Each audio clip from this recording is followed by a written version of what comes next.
Bienvenue, Sonia. Merci d'avoir accepté cette invitation. Ben, Euh, Sonia, pour ceux qui ne la connaissent pas, Sonia Alain est une auteure de nombreux romans. Si je ne me trompe pas, à date, je vois trois styles. Donc, certains qui sont fantastiques, comme Le Gardien des Portes, euh, d'autres qui sont plus horreur, comme Le Petit Chaperon Rouge. Mais ta spécialité, à ma connaissance, c'est la romance historique. ouais. Puis j'ai une quatrième aussi. Ah, OK. En fait, j'ai trois romances contemporaines un peu spicy. Oh, Hein. d'accord. Ça, j'avais oublié celle-là. Donc, quel chemin t'a mené vers l'écriture de... La promesse du Viking, ben, c'est très simple. Un, j'ai toujours adoré l'époque viking. Ça m'a toujours fasciné. D'ailleurs, j'ai écouté toutes tes séries, émissions, films, tout ce qui a pu sortir sur ce sujet-là. Puis j'avais toujours en tête d'un jour écrire une série là-dessus. Puis Daniel Bertrand, mon éditeur de Les Éditeurs Réunis, à un moment donné, m'a appelé et il me dit, bon, ben Sonia, on aurait un projet, on aimerait savoir si tu serais prête à nous écrire un roman viking. Oh yes, oui, tout de suite. Fait que ça a commencé comme ça. Donc, j'ai fait comme ça La promesse du Viking. C'était un test, c'était un roman seul. Mais finalement, j'ai eu beaucoup de demandes. Donc, c'est ce qui m'a amené à écrire d'autres romans vikings aussi, L'étrangère, là, qui va sortir le 20 novembre. Et j'en ai signé pour un troisième aussi dans un an. Ah, Fait que... cool! Donc, je suis déjà excitée pour le deuxième, imagine le troisième, là. Mais chacun des tomes, c'est ça qui est intéressant, parce que chacun des tomes, c'est une histoire complète. En fait, c'est comme toutes les spin-offs. Tu sais, je vais chercher un personnage qui est dans La promesse du Viking, qui est Frodi, puis je l'amène, c'est son histoire que je fais dans L'étrangère. Puis dans L'étrangère, il y a un personnage qu'on voit un petit peu dans La promesse du Viking, on voit plus dans L'étrangère, qui est Harald, et lui, ça va être son histoire que je vais faire après ça. OK. Est-ce que tu as été tenté d'explorer plus l'univers fantastique de la culture nordique, comme les déités, la culture, parce que tu l'abordes déjà, mais c'est un peu comme un survol. Est-ce Mhm. que tu as l'idée de développer ça un peu? Ben, en fait, comme aussi dans L'étrangère, je l'emmène vraiment dans le sens que c'est un petit peu les cultures, c'est deux personnes différentes, les protagonistes. Fait que, tu sais, ça amène comme le contraste entre les cultures, si tu veux, parce que le christianisme, lui, il est pur viking. Fait que on voit beaucoup encore, tu sais, les croyances, les dieux, tout ça. Mais c'est comme dans le récit. C'est rentré à l'intérieur de l'histoire. Puis, comme pour eux, c'était réel, c'est pas du fantastique. Fait que c'est comme c'est rentré à travers l'histoire avec la réaction des deux personnages. Puis, c'est comme ça que je l'amène, là. J'ai constaté, comme plusieurs personnes, que tu effectues un travail de recherche vraiment incroyable. Comment tu procèdes pour rester dans le domaine historique sans tomber dans les anachronismes ou la fiction totale? Ben, en fait, en premier, je fais toujours un petit débroussaillage sur Wikipédia ou des sites comme ça où je vais chercher les thématiques. OK? Et après ça, moi, je m'en vais à la librairie où je fais plein de recherches. Je regarde tous les livres qui existent et je peux vous dire que mon libraire, il m'aime beaucoup dans mon coin parce que j'achète beaucoup de livres.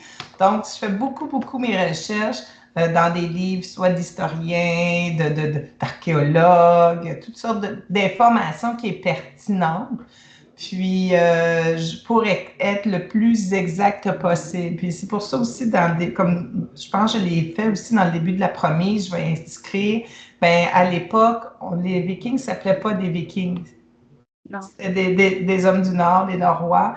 Mais le terme viking est arrivé beaucoup plus tard par des historiens, tout ça.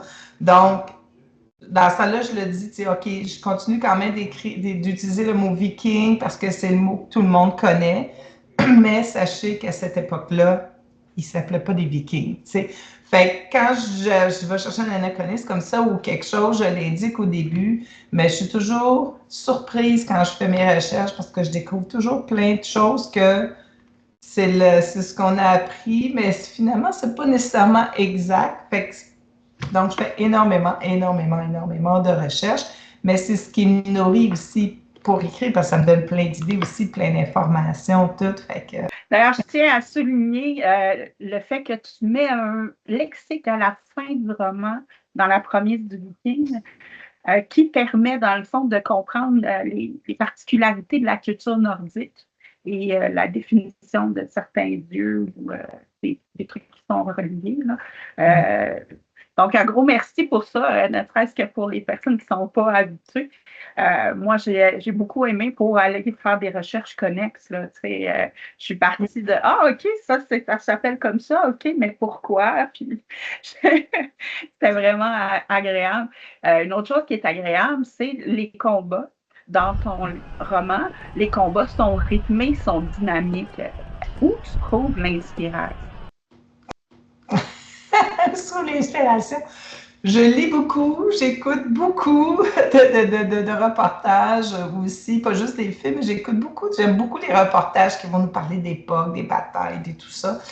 Donc, je suis très curieuse, je prends des notes dans ce temps-là aussi, parce que j'aime beaucoup aussi aller voir des représentations quand on a accès au grand public, de grandeur nature, de combat ou des trucs comme ça dans les pays, quand je vais dans les pays aussi, voir ce qui se dit, ce qui se fait visuellement, tout ça. Puis c'est tout cet amalgame-là, en fait, qui me nourrit pour que les combats soient le plus réalistes possible. Qu'est-ce qui est possible, qu'est-ce qui n'est pas possible.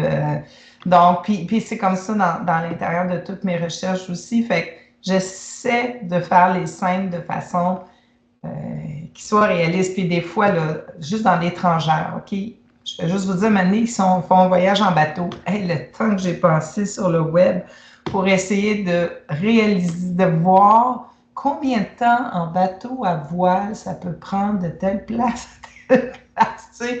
Fait que, tu sais, j'essaie toujours d'être le plus réaliste possible parce que je veux que les gens, quand ils lisent le livre, qu'ils soient transportés puis qu'ils vivent ce qu'on vivait un peu à cette époque-là. Là.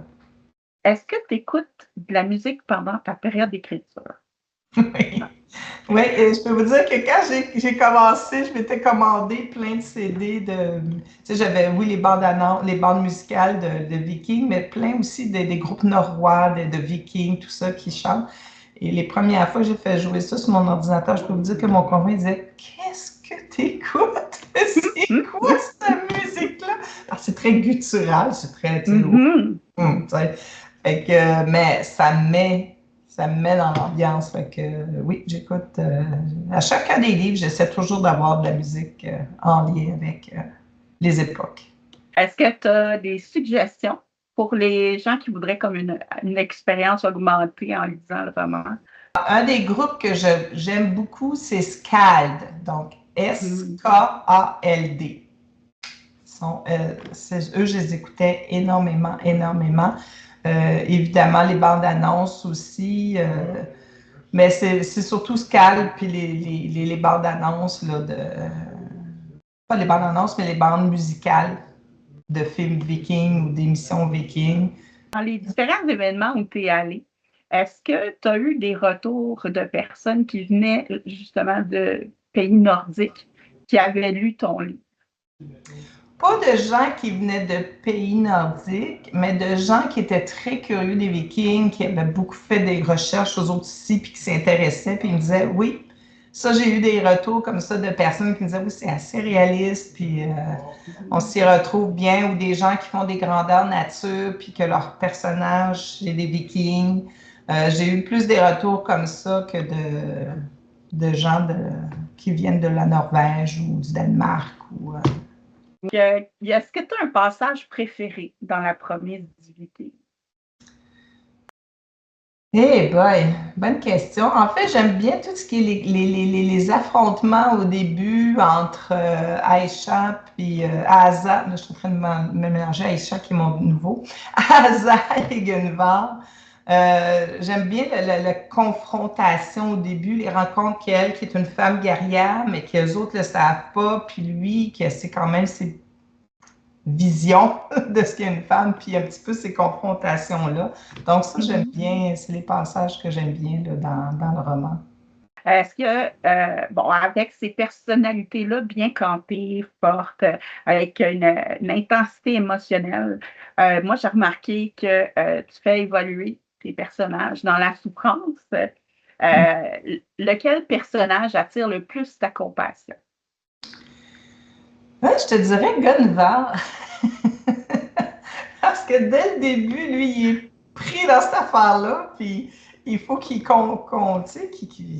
fasse avec ça, puis qu'il n'a pas le choix, là, qu'il est pris dans cette situation malgré lui, tu sais. Je sais aussi que que tu traverses le monde pour t'imprégner des lieux. Quel lieu tu as visité pour la première du Viking? La première du Viking, ça a été en fait la Norvège.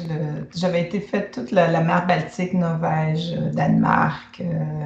Donc, j'avais été voir aussi un musée de bateaux vikings avec, on avait deux gros bateaux qui avaient récupéré, qui avaient remonté, tout ça.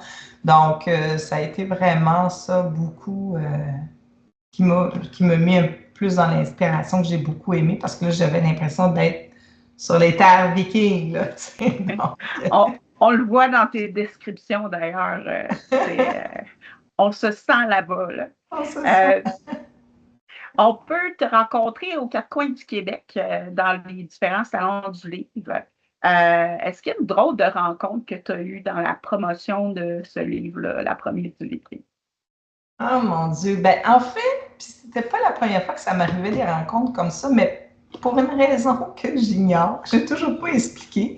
Mais quand j'écris un livre comme ça, historique, mais vraiment pointu d'époque, comme les Vikings, où j'avais vécu la même chose à l'époque quand j'ai écrit ma série La Dame de Nox du Moyen Âge. Donc, quand je tombe dans des époques comme ça, ben, j'ai des hommes d'un certain âge qui viennent à ma table et qui, là, essaie de me coincer carrément. C'est comme ça que je me sens en me posant des questions, voir si je suis correcte dans ce que j'ai écrit, je connais-tu vraiment ma matière, puis là, il me parle, puis ça, c'est un bizarre de feeling, mais ça m'était arrivé avec la Dame de Nox et ça m'est arrivé aussi avec les Vikings.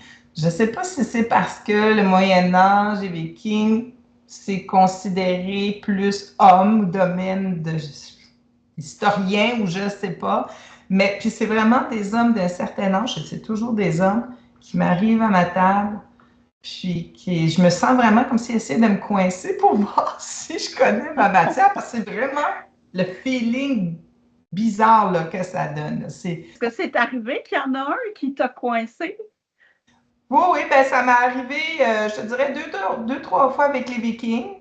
Puis probablement 4-5 fois avec celui sur le Moyen Âge, là. Ah, bon. Ben, je suis sûre que tu t'en es bien sorti. Oui, parce que je connais bien ma matière quand même. Puis tu sais, mais je ne suis pas historienne non plus, mais je fais beaucoup de recherches. Puis, tu sais, des fois, il y a des gens qui posent des questions. Puis quand je donne des conférences aussi, parce que je donne des conférences sur toutes les recherches que j'ai faites aussi. Puis, tu sais, je vais le dire aux gens, écoutez, je ne suis pas une historienne, je suis une passionnée d'histoire de certaines époques. Puis si je ne sais pas, je vais vous le dire, mais j'essaie le plus possible de connaître ma matière aussi avant d'écrire. Mais ça peut arriver qu'il m'en échappe une à un moment donné, tu sais. Oui, C'est pas impossible. Humaine. C'est ça. OK. Donc, ça va être quoi les prochains événements à laquelle tu vas participer? Salon ou conférence? J'ai une conférence à la bibliothèque de Saint-Sulpice sur les Vikings. Après, l'autre fin de semaine d'après, j'ai une autre conférence sur un peu la vie d'auteur. C'est à Saint-Valérien de Milton. Après ça, la dernière de novembre, ben là, je suis au Salon du Livre de Montréal. Puis après ça, le week-end d'après, je suis le samedi en dédicace à la librairie moderne de Saint-Jean-sur-Richelieu. Fait que les 5 prochains week-ends ça sont va être occupés. intense. Après ça, c'est break. Bon, ben parfait. Merci d'avoir pris ce moment avec nous.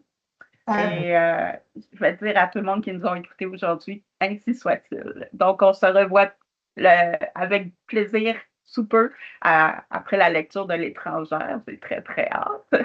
Donc, merci pour l'invitation, c'est super gentil.